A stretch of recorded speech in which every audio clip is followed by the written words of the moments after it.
नमस्कार मित्रों, रामचरितमानस कथा भाग 2 का आज हम आरंभ कर रहे हैं। और कथा पर हम भाग 1 बना चुके हैं। जिसको देखना है तो पिछले भाग में देख लेगा। आज हम अलभ्य अस्त्रों का दान गौतम ऋषि ने जो किया था उसके बारे में जानकारी देंगे और अपना वीडियो शुरू करते हैं। मार्ग में एक सुरम्य सरोवर दृष्टिगत हुआ। सरोवर के तट पर रुक कर विश्वामित्र कहा, हे राम, ताड़का का वध करके तुमने बहुत बड़ा मानव कल्याण का कार्य किया है।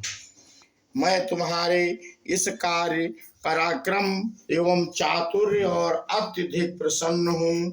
मैं आज तुम्हें कुछ ऐसे दुर्लभ अस्त्र प्रदान करता हूँ जिनकी सहायता से तुम दुर्दमनीय देवताओं, राक्षसों, यक्षों, नागादि को भी परास्त कर सकोगे।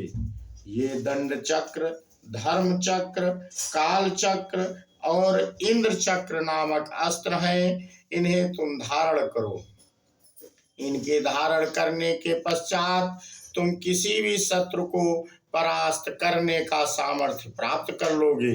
इनके अतिरिक्त मैं तुम्हें विद्युत निर्मित वज्रास्त्र, शिव जी का शूल, ब्रह्मशिर, एसीक और समस्त अस्त्रों से अधिक शक्तिशाली ब्रह्मास्त्र देता हूँ। इन्हें पाकर तुम तीनों लोकों में सर्वाधिक शक्ति संपन्न हो जाओगे। मैं तुम्हारी वीरता से इतना अधिक प्रसन्न हूँ कि तुम्हें प्रचंड मोद की व शिखर नाम की गदाएं प्रदान करते हुए मुझे अत्यंत हर्ष हो रहा है। मैं तुम्हें सूखी और गीली दोनों ही प्रकार की अश्नि व बिनाग के साथ ही साथ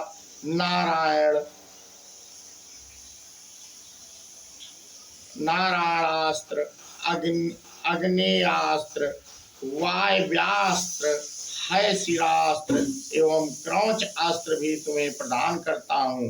अस्त्रों के अतिरिक्त मैं तुम्हें कुछ पास भी देता हूँ जिनमें धर्म पास, काल पास एवं वरुण पास मुख्य हैं। इनके पासों के द्वारा तुम अत्यंत फुर्तीले शत्रु को भी बांधकर निष्क्रिय बनाने में सामर्थ्य हो जाओगे। राम, कुछ अस्त्र ऐसे हैं जिनका प्रयोग असुर लोग करते हैं। नीति कहती है कि शत्रुओं को उनके ही शस्त्रास्त्रों से मारना चाहिए। इसलिए मैं तुम्हें असुरों के द्वारा प्रयोग किए जाने वाले कंकाल, मूसल, घोर, कपाल और किंकड़ी नामक अस्त्र भी देता हूँ। कुछ अस्त्र का प्रयोग विद्याधर करते हैं। उनमें प्रधान अस्त्र है खड़ग, मोहन, प्रस्तापन, प्रशमन, सौम्य, वर्षण, संतापन, बिलापन, मादना अस्त्र, गंध वस्त्र, मान वस्त्र, पैशास्त्र, तामस और अद्वितीय सौमनास्त्र। इन सभी अस्त्रों को भी मैं तुम्हें देता हूँ। ये मौसलास्त्र, सत्यास्त्र, असुरों का मायामय अस्त्र और भगवान सूर्य का प्रभास्त्र है, जिन्हें दिखाने मात्र से ही शत्रु निस्तेज होकर नष्ट हो जाते हैं। इन्हें भी तुम ग्रहण करो। अब इन अस्त्रों को देखो। ये कुछ विशेष प्रकार के अस्त्र हैं। ये सोम देवता द्वारा प्रयोग किए जाने वाले शिशिर एवं दारुण नाम के अस्त्र हैं। शिशिर के प्रयोग से शत्रु शीत और अकड़ कर और दारुण के प्रयोग से शत्रु गर्मी से व्याकुल होकर मूर्छित हो जाते हैं।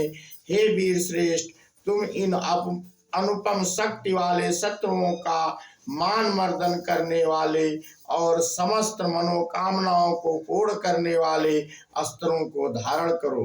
इतना कहकर महामुनि ने संपूर्ण अस्त्रों को, जो देवताओं का भी दुर्लभ है, देवताओं को भी दुर्लभ है, बड़े स्नेह के साथ राम को प्रदान कर दिया। उन अस्त्रों को पाकर राम अत्यंत प्रसन्न हुए और उन्होंने श्रद्धा के साथ गुरु को चरणों में प्रणाम किया और कहा, गुरुदेव, आपकी इस कृपा से मैं कृतार्थ हो गया हूँ।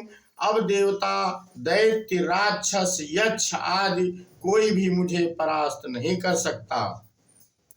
मनुष्य की तो खैर बात ही क्या है, किंतु मुनिवर इसी प्रकार के अस्त्र गंधर्वों, देवताओं, राक्षसों आदि के पास भी होंगे और उनका प्रयोग वे मुझ पर भी कर सकते हैं। कृपा करके उनसे बचने के उपाय भी मुझे बताइए।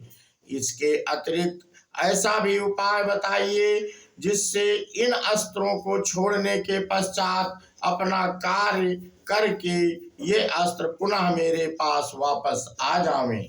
राम के इस प्रकार कहने पर विश्वामित्र बोले, राघव, शत्रुओं के अस्त्रों को मार्ग में ही काट कर नष्ट करने वाले इन सत्यवान, सत्यकीर्त, प्रतिहार, पराणमुख, अवानमुख, लक्ष्य, उपलक्ष्य आदि इन अस्त्रों को भी तू ग्रहण करो।